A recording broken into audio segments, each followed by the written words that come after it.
Babi Maramba Mikolo, tout ce qui est Mikolo. Je dis, ma sola va grand, et ça, John Image. John Image, les prix.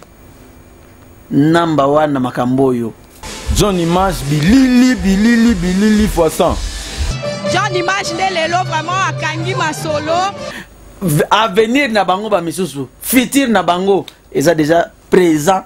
Il y a John Image. Maman Eve Bazaïba, to bengo à partir à Kinshasa parce que yosa sur place. To yoki ke bakangi honorable Martin Fayulu, to into zo un peu réaction na yo et puis na ya MLC ce qui bolobini.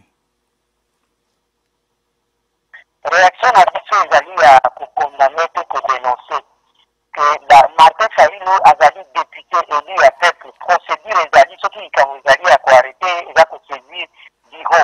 Cela n'a pas été fait. La candidature dimanche, na Digo na 15h20. Na bureau na un siège à partir na Kasavubu, avenue de l'enseignement. Alors, ce qui n'est pas toujours à M. Mendalobi, a distribué la grenade à Zan au coupant humain. Ce qui a distribué la traite, et la traite, c'est un papier bien signé dans la sur la membre dynamique pour la ville morte le 16 février 2016, Kokanisa, en mémoire et à la martyr de la démocratie, et qu'on sait que la constitution est la respecter la démocratie, est la respecter la Mboka. Mais qui n'a pas de ville morte. C'est une ville morte pour la nini. Pour la faire de l'air, il y a la marche, il y a la marche. Quand on met ça dans le moment, il y a une confrontation, il y a besoin de maquiller tangaté. Bango comme besoin de poser un maquillage comme des zombies, bango moko batanisa maquillage, parce la marche mais biso to lobi Congo mobimba ville morte. Bakoli ko kanga Martin Fayulu te, ce qui problème les alliés, on va kanga batu nyonso biso nyonso ndeto sinyaki yango, et c'est ezali démocratie, ezali permis na constitution batu na batu ba s'exprimer de manière tout à fait démocratique. Des réactions à biso yango wana, ce qu'on nous a enregistré les réactions que to sali na français ezali à l'intention ya ya okokiko sala pe o wana après ndinga na poser question moko na zana ngo ya suka. OK, le mouvement de libération du Congo condamne et dénonce l'enlèvement et l'arrestation ce dimanche. D'accord que ce juillet 2016 du député national et président national de l'EPD, M. Martin Fayulu, par le ministère de la DENIA, au siège de son parti, sur l'avenue de l'enseignement commune de Kasavubu à Kinshasa, République démocratique du Congo. Cet acte constitue pour le MST une violation flagrante des libertés individuelles des citoyens congolais et une bavure de dérive dictatoriale dans un pays qui se veut démocratique. Il ne fait ni doute que l'enlèvement et l'arrestation d'un député national en plein exercice de ses fonctions dans le cadre des vacances parlementaires, sans suivre la procédure à la matière, notamment la saisine du bureau de l'Assemblée nationale, sont une preuve matérielle de la violation de la Constitution par le pouvoir de M. Kabila.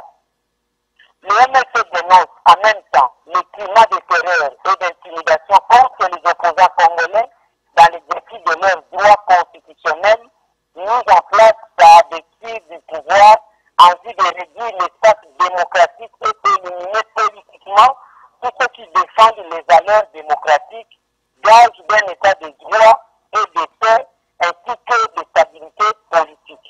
Le MLC rappelle à ce titre l'interdiction de voyage à son fief électoral du député national Mwando Simba, président national du Linades, et de l'interdiction récente de la conférence de presse organisée par le MCR, M. Bolengueten honorable à Kisangani, des faits qui corroborent les manœuvres dictatoriales du pouvoir de Kabila. En tout état de cause, le MLC exige la libération sans condition et immédiate de l'honorable Martin Fayulu ainsi que d'autres opposants politiques. Le MLC appelle le peuple congolais à braver la peur et à se mobiliser davantage pour le respect de ses droits fondamentaux et constitutionnels. Ainsi, le MLC réitère son appel au peuple à observer le mardi 16 février 2016 la journée d'une morte sur toute l'étendue du territoire en vue de commémorer le martyr de la démocratie. Le respect de la Constitution et du délai constitutionnel en termes de mandat présidentiel font désormais partie du combat politique du MST avec le peuple congolais. L'année 2016, c'est celle de l'élection présidentielle et non du dialogue de piège. L'alternance démocratique au pouvoir est l'oxygène de la démocratie. Avec Dieu, nous vaincrons.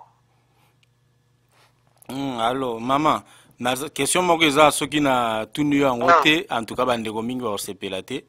Eza question moko eza mwa polémique awa tango ke bino bosengi journée ville morte. Mais tout le monde bandeko IDPS bango balobi bazo rejeter journée ville morte wana. Bon, elingi olakisa nini mpona bino réaction na bino eza nini? Réaction na biso ezali kaka koyoka mawa ke IDPS koma na ye ya mbula na mbula tozoyeba lisusu te soki biso leleli. To basalaki yango te na perede tosalaki koboya makambo ya korésidelo électoral la semaine de 19 au 23 janvier 2015 IDPS azalaki na biso te. Toke na mitingi le 15 septembre 2015 na njili IDPS azalaki na biso au contraire avec Lisanga Bonganga basali mitini na terrain ya mete na lenda mpona okritike biso. Sikoyo tozoloba ville morte mpona koboya confrontation normalement esengelaki tosala marche mais toboyi kotombe na piège komba na biso eza molai toboyi lero totombe na piège tokoobserve ville morte mpe bakape perde bakomarche totala ndenge bakomarche mpe eloko nini oyo bango bazodefendre. Alors si l'IDPS fait une déclaration à travers Mavungu mpona koboya yango en tout cas bobenga Mavungu bobenga Félix Chilombo botuna ye soki ezali ndenge nini bobenga alobi président national Tshisekedi botuna ye qu'est-ce qui se passe. En tout cas nga na tiki makambo IDPS azosala nga na tiki moyen apesa adi motu eza tout ce que nous disons c'est que toyoki mawa pokomba quand même ya IDPS bakoki kosukisa yango te babunga bisel kaka ndere makambo ekomi presque na suka. Bon, tokoki kozwa mwa liloba no asuka mama oyo okoki koloba mpona soki oza na eloko moko okoki koloba message moko okoki kolanse mpona diaspora liloba ya suka mpona oyo tozosenga libération ya Martin Fayulu na bandeko nyonso oyo bakangami. Martin Fayulu abima immédiatement puis tobengi na peuple congolais le 16 février mardi oyo fanda na ndako kanisa soro ya dina yo oyo bakweyaki le 16 février 1992 mpona démocratie baza lokola ngai na yo etoko olobeli moninga te lobi mpe baninga bakolobela yo te jour moko ekosalelo mo te bofani na ndako mpe bomedite bato ya losambo basala losambo na kati ya bandako na bino mpona kolakisa ke tozali mpenza biso nyonso bomoko mpona délai constitutionnel respect ya constitution eke pouvoir eza na maboko ya peuple comme ça te démasque badongolo mike nyonso oyo bakotambola mokolo wana te yeba bango wana nde motu bazoperturbe ordre na kati ya mboka.